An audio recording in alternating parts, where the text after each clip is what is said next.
नमस्कार दोस्तों, शिव पुराण में आपका बहुत बहुत स्वागत है। आज हम लोग पढ़ने वाले हैं शिव पुराण की श्री रुद्र संहिता के द्वितीय खंड के चौथे अध्याय कामरति विवाह को। तो चलिए शुरू करते हैं। नारद जी ने पूछा, हे ब्रह्मा जी, इसके पश्चात क्या हुआ? आप मुझे इसके आगे की कथा भी बताइए। भगवान काम और रति का विवाह हुआ या नहीं हुआ? आपके श्राप का क्या हुआ? कृपया इसके बारे में भी मुझे सविस्तार बताइए।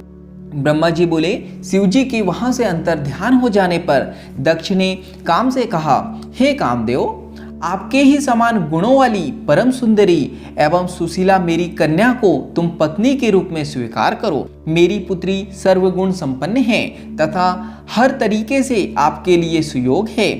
हे महातेजस्वी मनोभव, यह हमेशा तुम्हारे साथ रहेंगी और तुम्हारी इच्छा अनुसार कार्य करेंगी। यह कहकर दक्ष ने अपनी कन्या, जो उनके पसीने से उत्पन्न हुई थी, का नाम रति रख दिया। तत्पश्चात कामदेव और रति का विवाह सोल्लास संपन्न हुआ।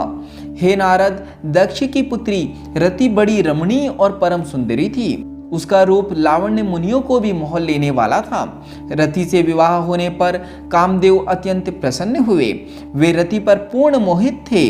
उनके विवाह पर बहुत बड़ा उत्साह हुआ। प्रजापति दक्ष पुत्री के लिए सुयोग्य वर पाकर बहुत खुश थे। दक्ष कन्या देवी रति भी कामदेव को पाकर धन्य हो गई थी। जिस प्रकार बादलों में बिजली शोभा पाती है, उसी प्रकार कामदेव के साथ रति शोभा पा रही थी। कामदेव ने रति को अपने हृदय सिंहासन में बैठाया तो रति भी कामदेव को पाकर उसी प्रकार प्रसन्न हुई जिस प्रकार श्री हरि को पाकर देवी लक्ष्मी। उस समय आनंद और खुशी से सरोभोर कामदेव व रति भगवान शिव का श्राप भूल गए। सुत जी कहते हैं, ब्रह्मा जी का यह कथन सुनकर महर्षि नारद बड़े प्रसन्न हुए और हर्षपूर्वक बोले, हे महामते, आपने भगवान शिव की अद्भुत लीला मुझे सुनाई है।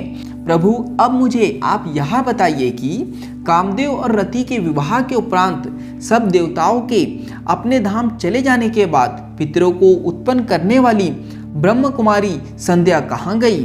उनका विवाह कब और किससे हुआ? संध्या के विषय में मेरी जिज्ञासा शांत करिए। तो यहाँ पर शिव पुराण की श्री रुद्र संहिता के द्वितीय खंड के चौथे अध्याय का यहाँ पर समापन होता है। आज के लिए इतना ही। धन्यवाद।